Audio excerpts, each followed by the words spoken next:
अब कुछ करने की आवश्यकता है, अपनी ताकत का एहसास कराने की आवश्यकता है।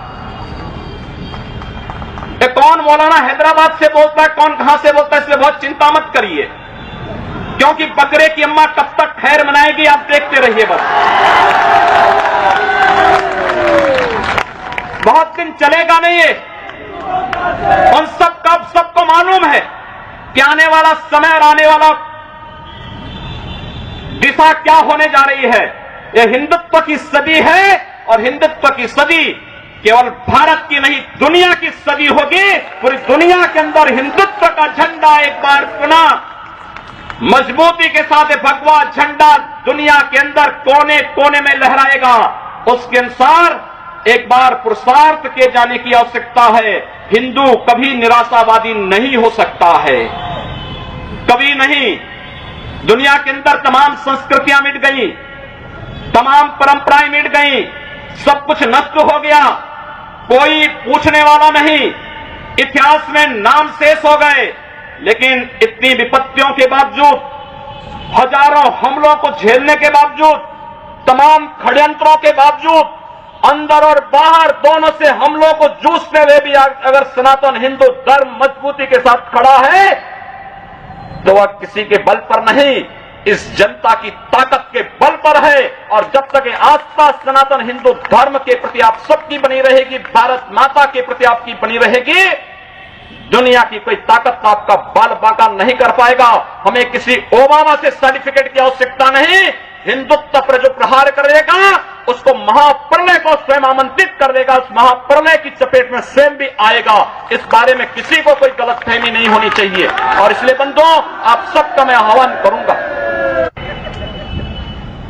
बहराइच में महाराज सुहेलदेव पासी के सामने लोग लड़ने के लिए आए थे, मात्र 2 लोग बचे थे, सबके सब मार डाले गए थे। और 1971 में 95,000 पाकिस्तानी कायरों को किस तरीके से मुर्गा बना करके नाक रगड़ने के लिए मजबूर कर दिया गया था भारत के बहादुर जवानों के द्वारा। और अगर इसके बाद भी आंखें नहीं खुलती हैं तो एक बार पुनः देख ले अपनी ताकत को।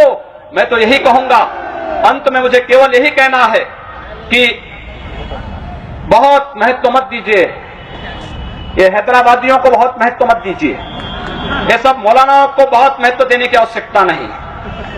दुनिया के अंदर जहां भी जाएंगे शक की निगाहों से देखे जाएंगे।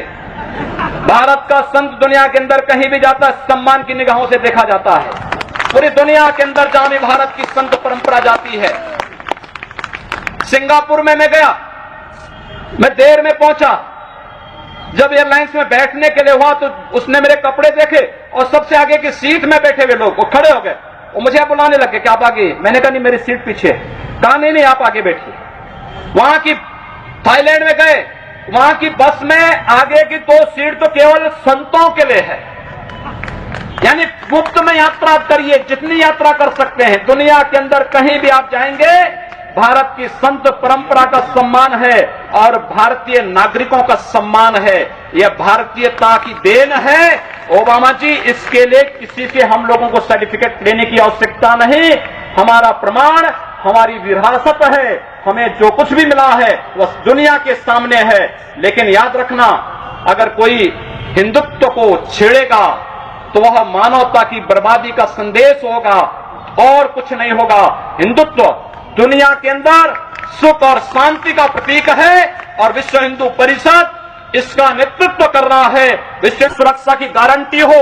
मैं कहता हूं भारत के मौलानाओं से और भारत के पादरियों से भी, आज ISIS नाम का एक आतंकी संगठन इराक और सीरिया के अंदर जिस निर्ममता के साथ मानवता को कुचल रहा है, वहां पर यजीदी समुदाय के साथ साथ तमाम अल्पसंख्यक समुदायों को बड़ी निर्ममता के साथ काटा जा रहा है। और यही नहीं, शिया मुसलमानों को भी मारा जा रहा है, उसी बर्बरता के साथ काटा जा रहा है। भारत के सब मौलाना मुंह बंद किए हुए हैं, क्योंकि इनको लगता है कि अगर ISIS के खिलाफ बोलेंगे तो वह एक प्रकार से इस्लाम के खिलाफ वक्तव्य होगा। क्या इस्लाम का स्वरूप या बर्बर स्वरूप है इस्लाम का? हम आखिर साबित क्या करना चाहते हैं? जब पाकिस्तान के अंदर वहां पर धर्मांतरण की गतिविधियों में लिप्त पादरियों की निर्मम हत्या होती है तो ओबामा कुछ नहीं बोलते, तब ब्रिटेन कुछ नहीं बोलता, तब ऑस्ट्रेलिया कुछ नहीं बोलता, तब दुनिया के अंदर वेटिकन सिटी से कोई आवाज नहीं निकलती है। मैं एक दिन पढ़ रहा था मक्का के बारे में, सऊदी अरब के इस पवित्र शहर के बारे में। कहा जाता है कि मक्का में कोई गैर इस्लामिक नहीं जा सकता, कोई गैर मुसलमान वहां नहीं जा सकता। वेटिकन सिटी के बारे में पढ़ रहा था, वहां गैर ईसाई नहीं जा सकता। लेकिन काशी हिंदुओं की सांस्कृतिक राजधानी है, धार्मिक नगरी है। काशी के अंदर सब लोग आ सकते हैं। अब उदार कौन है? यानी हमारी काशी में सब लोग आ सकते हैं, ऊंची ऊंची मीनारें बना सकते हैं, मीनारों से चिल्ला सकते हैं, तो भी हम पर आवाज, तब भी हम पर आरोप लगते हैं। लेकिन सऊदी अरब में, मक्का मदीना में कोई दूसरा नहीं जा सकता, कोई नहीं जा सकता, कोई दूसरा गैर मुस्लिम नहीं जा सकता। वेटिकन सिटी में कोई गैर ईसाई नहीं जा सकता, लेकिन उन पर कोई आरोप नहीं लगता है, आरोप हम पर लगता है। आप उन सच्चाइयों को देखिए।